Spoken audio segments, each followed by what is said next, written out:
ओम शांति। 13 जनवरी 2024 बाबा के साकार मधुर महावाक्य। मीठे बच्चे, मनुष्य शरीर की उन्नति का प्रबंध रचते, आत्मा की उन्नति व चढ़ती का साधन बाप ही बतलाते हैं। यह बाप की ही रिस्पॉन्सिबिलिटी है। प्रश्न: सदा बच्चों की उन्नति होती रहे, उसके लिए बाप कौन कौन सी श्रीमत देते हैं? उत्तर: बच्चे अपनी उन्नति के लिए नंबर 1, सदा याद की यात्रा पर रहो, याद से ही आत्मा की जंग निकलेगी। नंबर 2, कभी भी बीती को याद नहीं करो और आगे के लिए कोई आश ना रखो। नंबर 3, शरीर निर्वाह के लिए कर्म भले करो, लेकिन जो भी टाइम मिले वह वेस्ट नहीं करो। बाप की याद में टाइम सफल करो। नंबर 4, कम से कम 8 घंटा ईश्वरीय सेवा करो तो तुम्हारी उन्नति होती रहेगी। ओम शांति। बाबा कहे, रूहानी बाप बैठ रूहानी बच्चों को अथवा आत्माओं को समझाते हैं। मनुष्य कहते हैं आत्मा की रिस्पॉन्सिबिलिटी है परमात्मा के ऊपर। वही सब आत्माओं की उन्नति और मन की शांति का रास्ता बता सकते हैं। आत्मा रहती है भृकुटी में सबसे न्यारी। अक्सर करके रोग होते हैं शरीर में, यहाँ भृकुटी में नहीं। भल सिर में दर्द पड़ेगा, परंतु जो आत्मा का तख्त है वहाँ कोई तकलीफ नहीं होगी, क्योंकि उस तख्त पर आत्मा विराजमान है। अब आत्मा की उन्नति अथवा शांति देने वाला सर्जन तो एक ही परमात्मा है। जब आत्मा की उन्नति हो तब आत्मा को हेल्थ वेल्थ भी मिले। शरीर को तो कितना भी करो उससे कोई उन्नति नहीं होगी। शरीर की कुछ ना कुछ खिटपिट तो रहती ही है। आत्मा की उन्नति तो सिवाय बाप के कोई कर ना सके, और सब दुनिया में शरीर की उन्नति का प्रबंध रचते हैं। बाकी आत्मा की चढ़ती कला व उन्नति होती नहीं है, वह तो बाप ही सिखलाते हैं। सारा मदार आत्मा पर है। आत्मा ही 16 कला बनती है, फिर आत्मा ही बिल्कुल कला रहित हो जाती है। 16 कलाएं बनती हैं, फिर कला कम कैसे होती है यह भी बाप ही समझाते हैं। बाप कहते हैं सतयुग में तुमको बहुत सुख था, आत्मा चढ़ती कला में थी, और सत्संगों में आत्मा की उन्नति कैसे हो यह बात नहीं समझाई जाती है। वह जिस्मानी नशे में रहते हैं, देह अभिमान है। बाप तुमको देही अभिमानी बनाते हैं। आत्मा जो तमो प्रधान बनी है उनको सतो प्रधान बनाना है। यहाँ सब हैं रूहानी बातें, वहाँ हैं जिस्मानी बातें। सर्जन लोग एक हार्ट निकाल दूसरा डालते हैं, उनका आत्मा से कोई ताल्लुक नहीं। आत्मा तो भृकुटी में रहती है, उनका ऑपरेशन आदि कुछ नहीं होता। अच्छा, बाप समझाते हैं कि आत्मा की उन्नति तो एक ही बार होती है। आत्मा जब तमो प्रधान हो जाती है तब आत्मा की उन्नति करने वाला बाप आता है। उनके बगैर किसी भी आत्मा की चढ़ती कला हो न सके। बाप कहते हैं यह छी तमो प्रधान आत्माएं मेरे पास आ ना सके। तुम्हारे पास जब कोई आते हैं तो कहते हैं शांति कैसे मिले अथवा उन्नति कैसे हो, परंतु ये नहीं जानते कि उन्नति के बाद हम कहाँ जाएंगे, क्या होगा।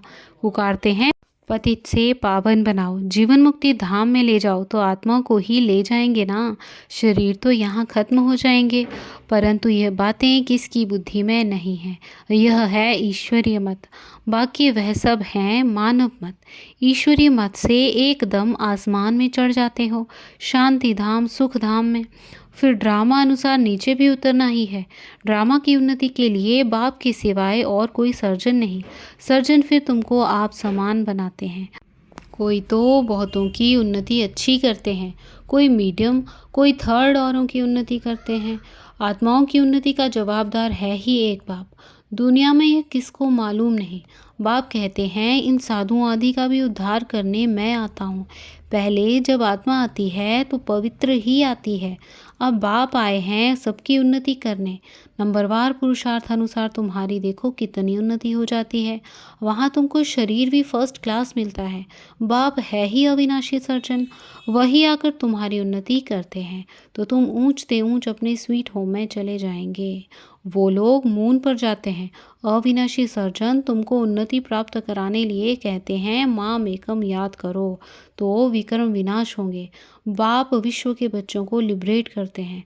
जब तुम स्वर्ग में जाएंगे तब और सब शांति धाम में होंगे। बाप कितना वंडरफुल कार्य करते हैं, कमाल है बाप की। तब कहते हैं तुम्हारी गति मत तुम ही जानो, आत्मा में ही मत है। आत्मा अलग हो जाए तो मत मिल ना सके। ईश्वरी मत से चढ़ती कला, मानव मत से उतरती कला, यह भी ड्रामा में नूंद है। वो लोग समझते हैं अभी स्वर्ग बन गया है, आगे चलकर मालूम पड़ेगा कि यह नरक है या स्वर्ग। भाषा के ऊपर कितना हंगामा करते हैं, दुखी है ना। स्वर्ग में दुख होता नहीं, अर्थक्वेक भी नहीं होगी। अब पुरानी दुनिया का विनाश होना है, फिर स्वर्ग बन जाएगा। फिर आधा कल्प वह भी गुम हो जाता है। कहते हैं द्वारिका सागर के नीचे चली गई है, सोने की चीज़ें नीचे दब गई हैं। सो तो ज़रूर अर्थक्वेक से नीचे जाएंगी। समुद्र को थोड़े ही खोद कर निकालेंगे। धरती को खोदते हैं, वहाँ से माल निकालते हैं। बाप कहते हैं मैं सबका उपकार करता हूँ, मेरा फिर सब अपकार करते हैं, गाली देते। मैं तो अपकारी का भी उपकार करता हूँ को तो मेरी ज़रूर महिमा होनी चाहिए। भक्ति मार्ग में देखो कितना मान है। तुम बच्चे भी बाप की कितनी महिमा करते हो। चित्र में 32 गुण दिखाए हैं। अभी तुम भी बाप जैसे गुणवान बन रहे हो तो कितना पुरुषार्थ करना चाहिए, टाइम वेस्ट नहीं करना चाहिए। बहुत हाईएस्ट बाप पढ़ाते हैं तो रोज़ ज़रूर पढ़ना चाहिए। यह अविनाशी बाप भी है, टीचर भी है। पिछाड़ी में आने वाले पुराने से भी तीखे जा रहे हैं। अब सारी दुनिया की उन्नति हो रही है बाप द्वारा। श्री कृष्ण को भी गुणवान बनाने वाला बाप है, सबको देने वाला, बाकी सब लेते हैं। यह घराना बन रहा है नंबरवार पुरुषार्थ अनुसार। बेहद का बाप देखो कितना मीठा और कितना प्यारा है।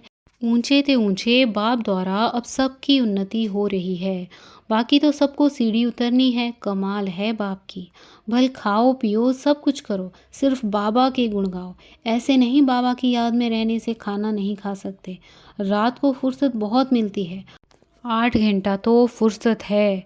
बाप कहते हैं कम से कम 8 घंटा इस गवर्नमेंट की सर्विस करो। जो भी आए उनको आत्मा की उन्नति के लिए रास्ता बताओ। जीवन मुक्ति माना विश्व का मालिक, मुक्ति माना ब्रह्मांड का मालिक।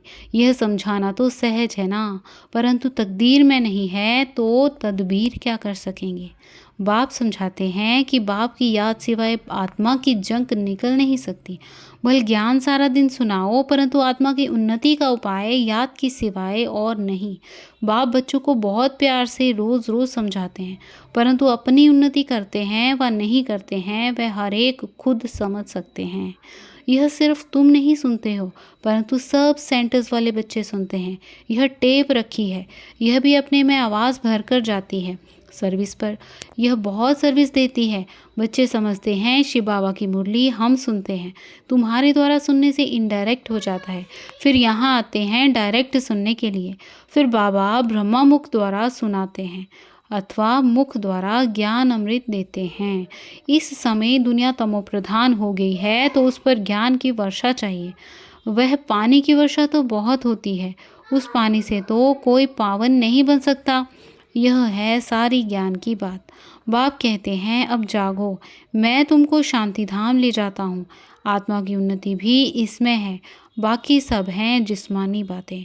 रूहानी बातें सिर्फ तुम ही सुनते हो। पद्मपति भाग्यशाली सिर्फ तुम ही बनते हो। बाप है गरीब निवाज, गरीब ही सुनते हैं।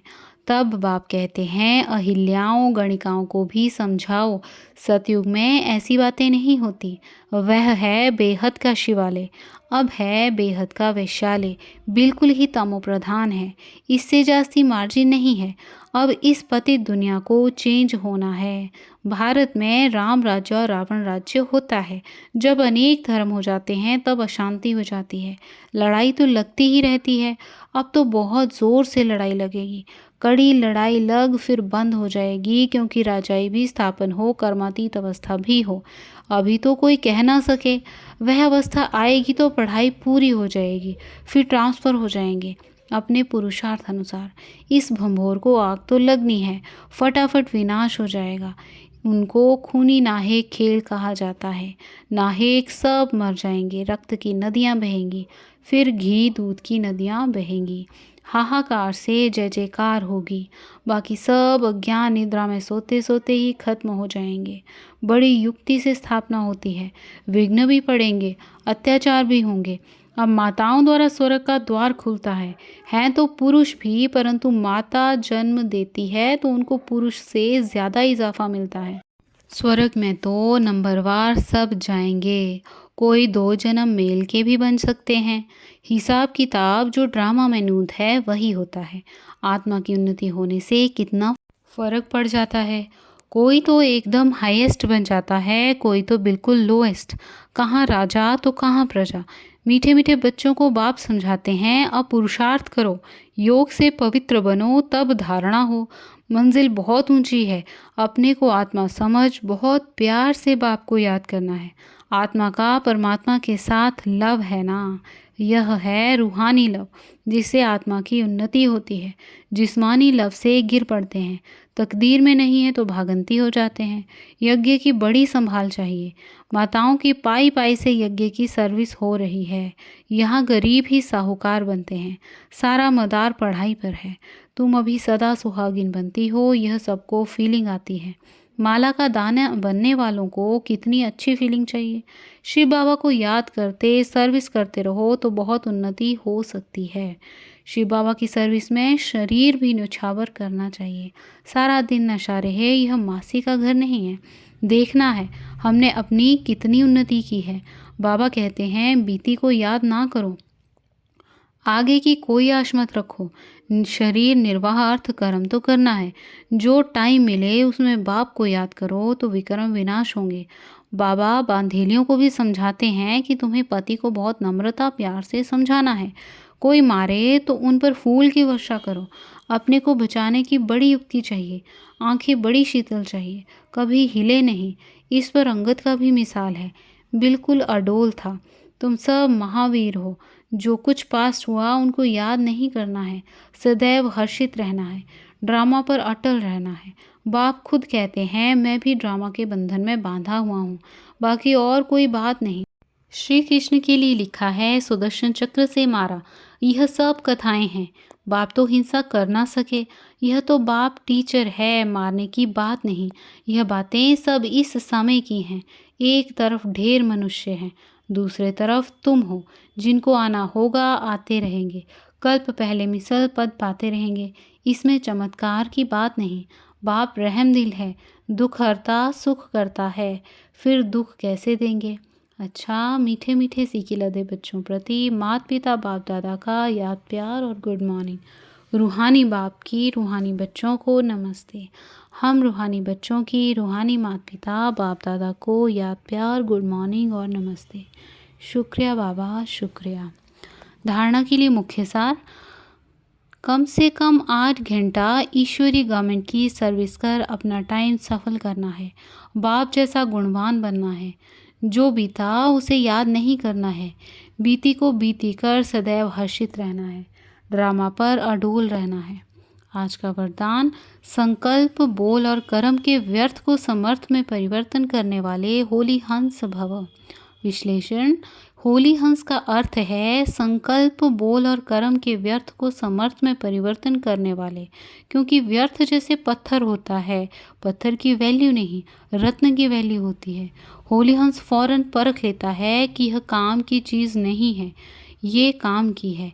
कर्म करते सिर्फ यह स्मृति इमर्ज रहे कि हम राजयोगी नॉलेजफुल आत्माएं रूलिंग और कंट्रोलिंग पावर वाली हैं तो व्यर्थ जा नहीं सकता। यह स्मृति होली हंस बना देगी। आज का स्लोगन, जो स्वयं को इस देह रूपी मकान में मेहमान समझते हैं वही निर्मोही रह सकते हैं। अव्यक्ति साइलेंस द्वारा डबल लाइट फरिश्ता स्थिति का अनुभव करो। जैसे जब कोई ऐसा दिन होता है तो चलते फिरते ट्रैफिक को भी रोककर 3 मिनट साइलेंस की प्रैक्टिस कराते हैं। चलते हुए सभी कार्यों को स्टॉप कर लेते हैं। ऐसे आप भी कोई कार्य करते हो या बात करते हो तो बीच बीच में संकल्पों की ट्रैफिक को स्टॉप करने का अभ्यास करो। 1 मिनट के लिए भी मन के संकल्पों को, चाहे शरीर द्वारा चलते हुए कर्म को, बीच में रोककर अपने फरिश्ते स्वरूप में स्थित हो जाओ। अच्छा, ओम शांति।